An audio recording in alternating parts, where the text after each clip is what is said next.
کوئی کوٹ کروں گا کہ وہ یہ کہتے ہیں کہ جی 3 میتھڈز ہیں جو امت میں رائج ہیں. پہلا جو ہے وہ روایات کا میتھڈ ہے جس کو وہ سلفی میتھڈ کہتے ہیں. دوسرا میتھڈ جو ہے وہ فقہی میتھڈ ہے جس کو وہ اجماع بیس کہتے ہیں. اور تیسرا میتھڈ جو ہے وہ صوفی میتھڈ ہے. مسلمانوں کے اجتماعی معاملات کیسے حل ہوں گے اس حوالے سے میں نے جتنا بھی پڑھا ہے وہ اسی 2 چیزوں کے درمیان گھومتا ہے. ایک ہے روایت اور ایک ہے اجماع کنسنسس بیس ماڈل. تو حسن صاحب الیاس کہتے ہیں کہ یہ دونوں جو ہیں وہ میتھڈ سفیشینٹ نہیں ہے. ان کا میتھڈ یہ ہے کہ قرآن و سنت کا جو ایکچوئل ٹیکسٹ ہے روایات اور اجماع کی بیس کے بغیر ایکچوئل ٹیکسٹ کو سمجھا جائے عقلی دلائل کی روشنی میں.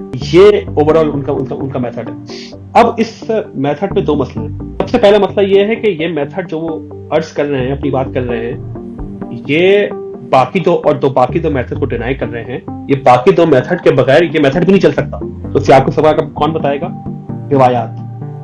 کیا بغیر روایت کو جانے ہوئے، کیا بغیر روایات کو سمجھے ہوئے، بغیر روایات کے اوپر بھروسہ کیے ہوئے، اعتماد کیے ہوئے، کیا آپ ایکچوئل ٹیکسٹ کو سمجھ سکتے ہیں؟ وہ آپ کے اپنے میتھڈ بھی نہیں سمجھ سکتے. جو فقہی میتھڈ ہے اس کے اوپر انہوں نے کہا کہ اجماع اوپر ہو جاتا ہے کہیں اور قرآن شاید پیچھے چلا جاتا ہے.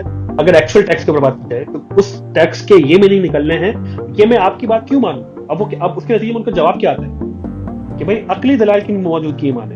تو بھائی عقلی دلائل کیا ہے؟ یہ عقل کس کی؟ یہ عقل حسن الیاس کی، یہ حسن غاندھی صاحب کی، یہ عقل جو ہے وہ بوکو حرام کی، یہ عقل جو ہے وہ TLP کی. اس وجہ سے یہ میتھڈالوجی اتنی اکیڈمیکلی ویک، کمزور اور اکیڈمک گراؤنڈز کے اوپر اتنی ناکارہ ہے کہ جبھی مسلم میجورٹی میں اس کو ایکسیپٹ نہیں کیا گیا.